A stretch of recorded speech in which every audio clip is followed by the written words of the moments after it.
제일 관심이 많으신 주제가 될 것 같아요. 저희가 계속 이제 통증에 대해서 얘기를 하고 있는데 우리 몸에서 나타나는 통증 중에 가장 많은 통증이 나타나는 부위가 어딜까요? 허리. 바로 허리. 왜죠?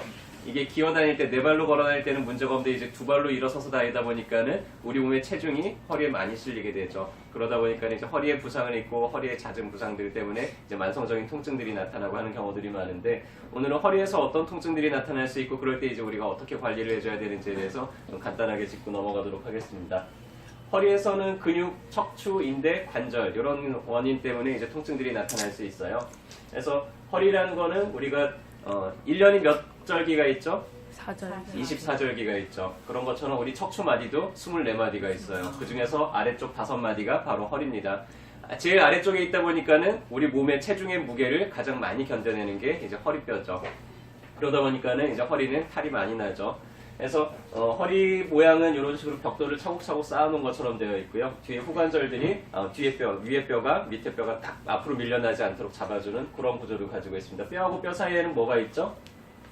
척추하고 척추 사이에 이게 이제 디스크죠. 이게 스프링처럼 이렇게 충격을 좀 흡수를 해주는 그런 역할들을 합니다. 그래서 디스크 안에는 물이 차 있어요. 그래서 이거를 수액이라 그러고요. 물이 바깥쪽으로 빠져나가면 안 되니까 섬유륜이라고 하는 섬유 조직들이 양파 껍질처럼 여러 겹이 이제 이 물이 빠져나가지 않도록 둘러싸고 있는 그런 조직을 하고 있어요. 이 뼈들이 서로 막 어긋나면 안 되니까 이걸 튼튼하게 잡아주는 역할을 하는 게 인대예요. 그래서 허리, 앞뼈, 앞쪽, 뒤쪽, 옆쪽, 사이사이에 이 인대 조직들이 척추뼈들이 바로 이렇게 잡아주도록 그렇게 하는 역할들을 하게 되죠. 자, 구조가 이렇고 이제 이 허리를 움직여주는 게 근육이죠. 해서 허리 앞쪽 뒤쪽으로 상당히 많은 근육들이 이제 분포를 하게 됩니다. 그 중에서 가장 중요한 근육 중에 하나가 여기 앞쪽에 있는 장요근하고 뒤쪽에 있는 요방형근 이 두 개가 서로 균형을 잘 잡고 있어야지 이제 허리가 우리가 딱 자세를 바른 자세를 하게 되는데 우리가 자세가 좀 이렇게 꾸부정한 분들도 있고 어떤 분들이 이렇게 배를 내밀고 있는 분들도 그렇죠. 그런 분들이 대부분 보면은 이 근육 균형도 안 맞아 있고 혹은 그런 자세를 하다 보니까는 한쪽 균형이 좀 불균형해지고 한쪽은 약해지고 한쪽은 너무 타이트해지고 그래서 그런 걸로 인해서 나타나는 통증들도 상당히 빈도가 많은 편이에요. 자, 허리에서 통증이 나타나는 가장 다빈도는 역시 근육통이에요. 몸의 어디에서나 다 그렇지만은 그래서 허리에서 나타나는 근육통들 딱 요만큼만 아프다 이런 분들이 있어요. 이제 하우거근이라고 하는 근육이 결렸을 때 그러는데요. 기침하거나 이러면 거기가 울리듯이 아프고 깊은 숨 쉬면 아프고 허리를 돌리면 아프고 근데 딱 요 자리만 아픈 식으로 이제 그런 식으로 나타납니다.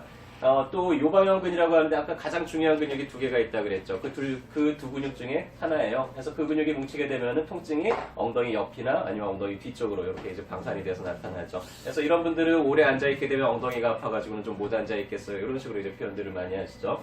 그래서 한쪽 요방형근이 너무 과도하게 뭉치게 되면 이렇게 허리가 삐뚤어지기도 해요. 그래서 그렇게 되면은 결과적으로 다리의 길이가 좀 달라진다든지 이런 결과까지도 근육 문제로 인해서 나타날 수가 있습니다.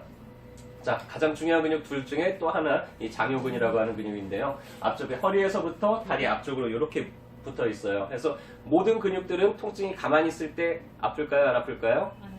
별로 안 아픈데 그 근육이 늘어나려고 하게 될 때 그때 항상 통증을 일으켜요. 근데 이제 장요근은 앉아 있을 때는 이 근육이 단축이 되어 있죠. 짧아져 있죠. 근데 이제 일어나려고 하면 이 근육이 잘 늘어나야 되는데 이 근육이 긴장이 되어 있게 되면 이제 일어날 때 이게 잘 안 늘어나니까 오래 서 있는 게 좀 힘들다. 내지는 똑바로 누워 있기가 힘들다. 아니면 앉았다 일어날 때 허리가 아프다. 오래 서 있으면 허리가 뻐근하게 아픈데 어디가 아파요? 요렇게 한쪽으로 쭉 이런 식으로 이제 아픈 분들 꽤 많죠.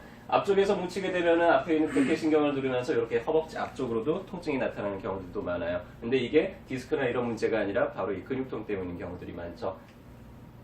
그래서 이 장요근은 이런 식으로 풀어주거나 직접 마사지를 해서 풀어주거나 아니면 스스로 이렇게 하면은 장요근이 쭉 스트레칭이 되거든요. 그래서 내가 만약에 오래 서 있을 때 허리가 너무 뻐근해서 못 서 있겠어 하는 분들 꽤 많으실 거예요. 그런 분들은 대부분 장요근에 문제가 있기 때문에 이런 스트레칭 같은 거를 많이 해주시면은 그런 통증들을 좀 스스로 관리를 하실 수가 있을 겁니다.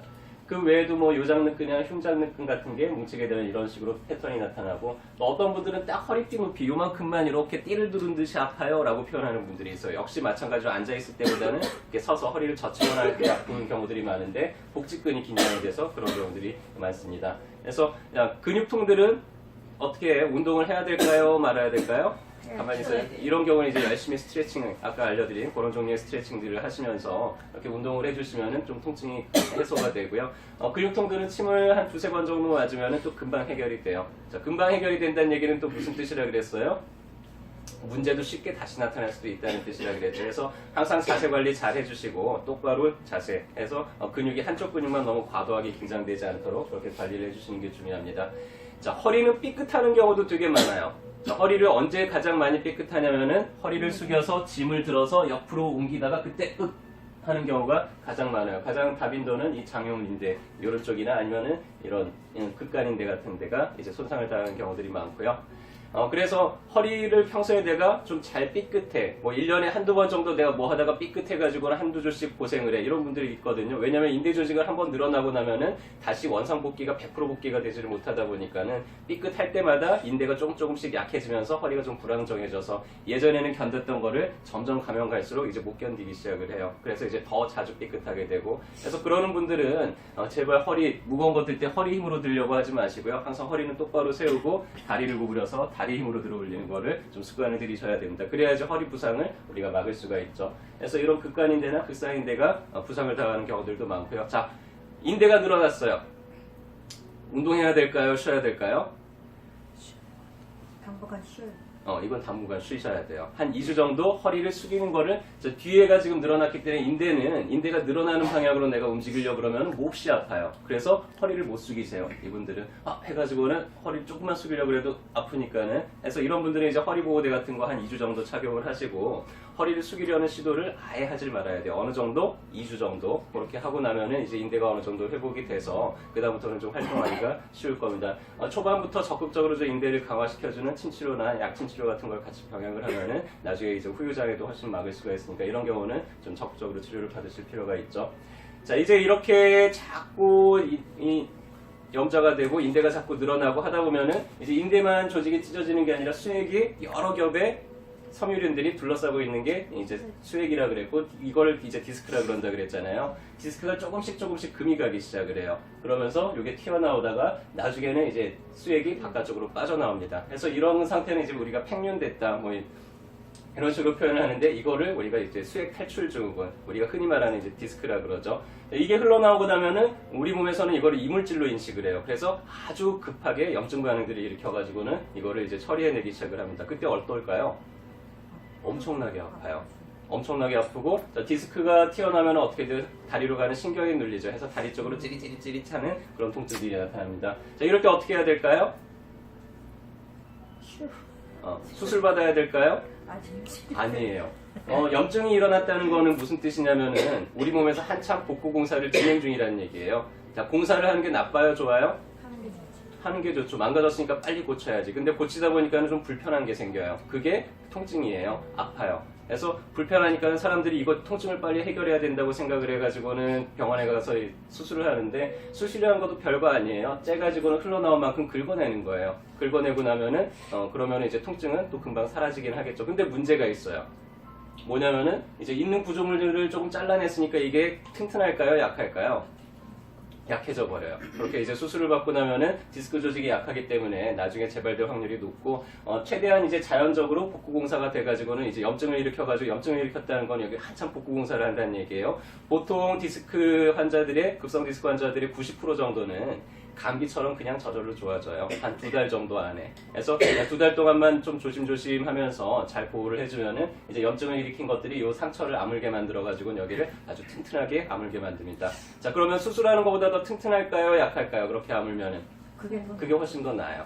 훨씬 더 튼튼하게 아물게 돼요. 왜냐면 있는 조직을 잘라낸 게 아니기 때문에. 그래서 되도록이면은 좀 많이 힘들지가 않으면 한 2달 정도 초반 보름 정도만 견디고 나면 그 다음부터는 조금은 더 이제 견딜만 해요. 그래서 하던 일 한 보름 정도 쉬면서 좀 누워가지고 이렇게 요양을 하면서 그러면서 이제 치료를 받으시면은 이런 경우들도 자연적으로 얼마든지 회복이 될 수가 있죠.